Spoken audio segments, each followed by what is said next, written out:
Good morning, everybody. Yeah, just before 8 o'clock. Slept relatively okay last night. Weird clouds last night. Over that side, it was absolutely gorgeous. Sunsets and everything.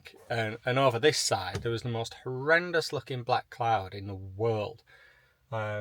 Never rained though. I mean, that black cloud looked awful. The amount of rain it looked like it was going to put down was awful. But anyway, it didn't rain, bizarrely. I don't know why.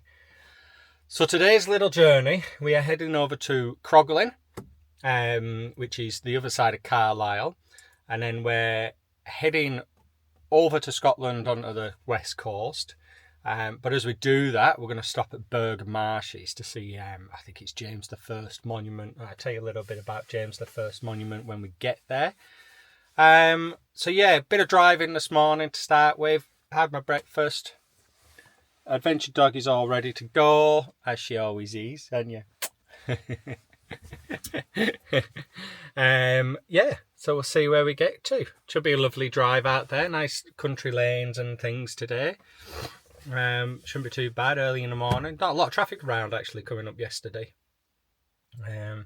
which is nice. The M6 was actually quite nice yesterday, so onwards and upwards.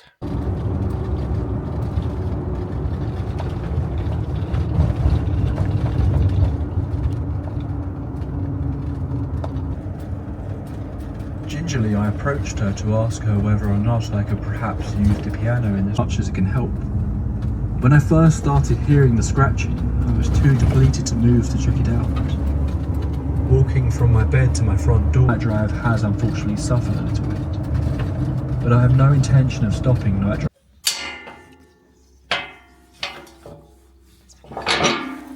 Alright folks, this is Croglin, and we are up in the very far outer edges of the Lake District currently.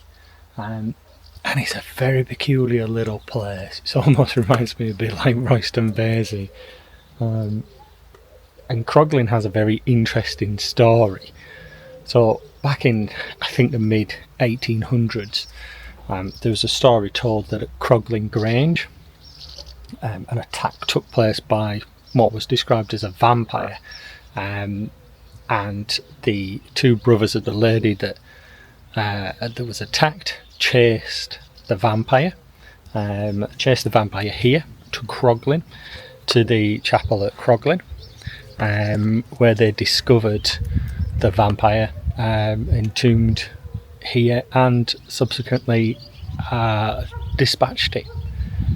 Very interesting little place, full of really old gravestones, a little rundown, overgrown.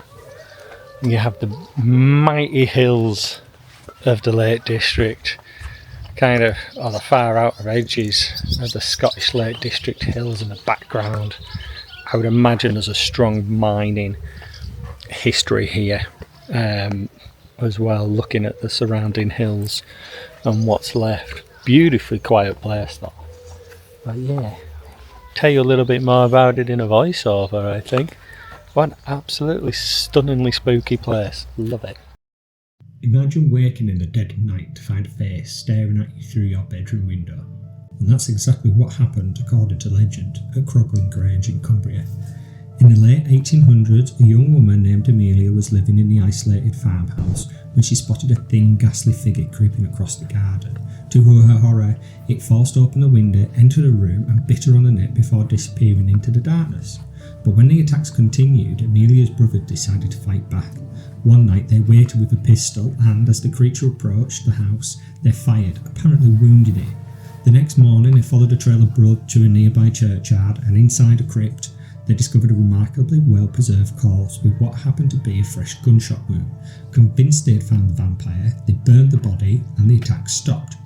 True story or Victorian tall tale?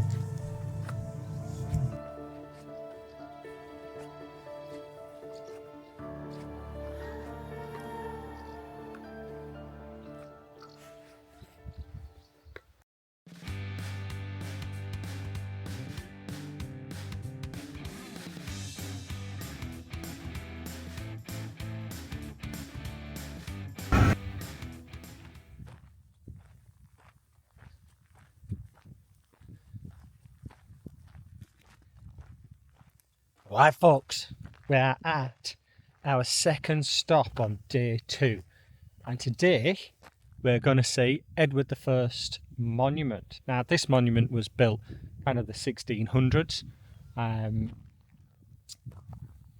Edward I died in the 14th century, I think 1307 is the date, and he was on his way to campaign against the Scots, and sort of here is traditionally marked one of the borders of Scotland and England, and so he took ill and he passed away here, somewhere here in camp, and this monument was erected in the 17th century.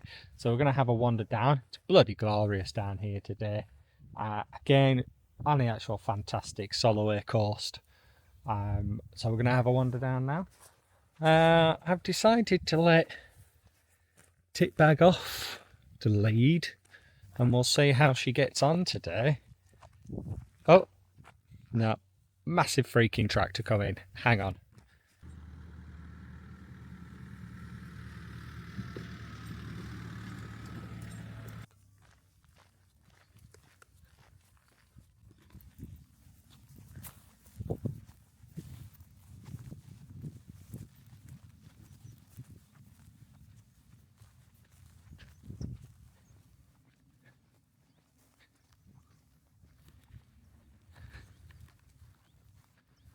It's worth noting as well that the land down here is all access land, open access land, so I think just treat it with respect. Put your dogs on a lead, clean up after yourself, so on and so forth. It's just nice to be nice. James I monument. So I wonder where his camp actually was, or whether this is just a bog standard monument. I can't imagine that they camped on the marsh itself, because obviously there was a flooding and so on and so forth.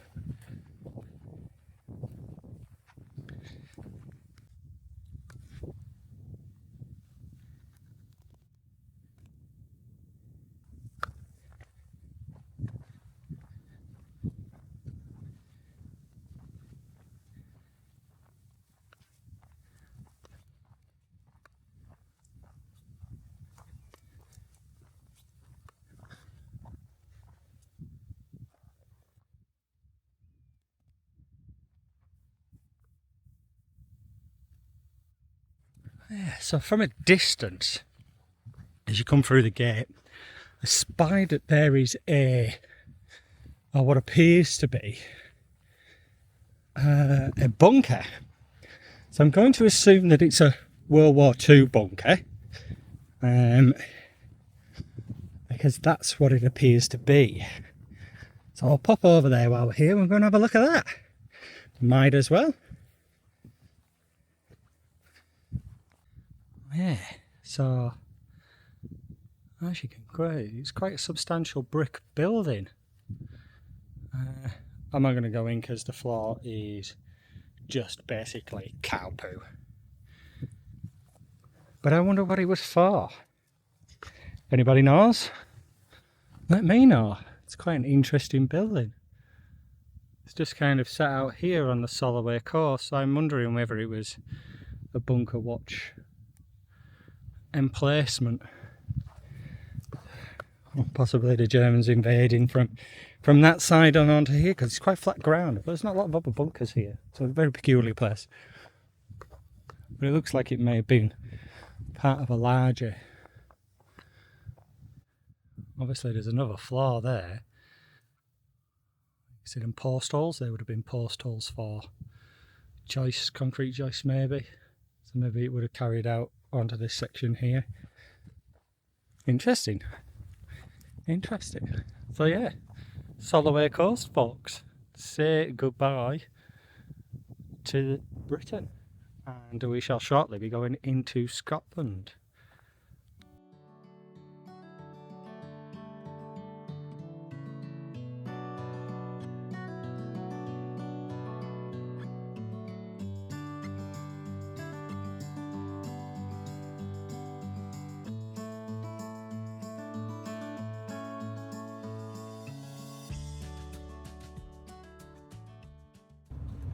Oh, did you enjoy Gretna Green? I don't really get it. I get the whole romantic thing of people buggering off and getting married at Gretna Green in secret and stuff, but yeah, it's not all that. There's a designer outlet village there, which is probably horrendously expensive for the tourists, a pub and a garage. That's pretty much Gretna Green. I did see a spot for the old, a sign for the old chapel. Whether that's actually the old chapel, I don't know, but I've been to Gretna Green before and I was like horrendously disappointed by the place. So if you're planning to go to Gretna Green and you're a tourist, it's disappointing. If you want to go just to say that you've gone and you've experienced Gretna Green, then, you know, fair dues. But yeah, we're on the kind of back lanes now. Just a kind of word of warning about fuel is that I've just topped up again. So I just put another £60 in the van, used half a tank, spent £70 yesterday. So yeah, it can be a fair old do, can this travelling around, but onto the main road now.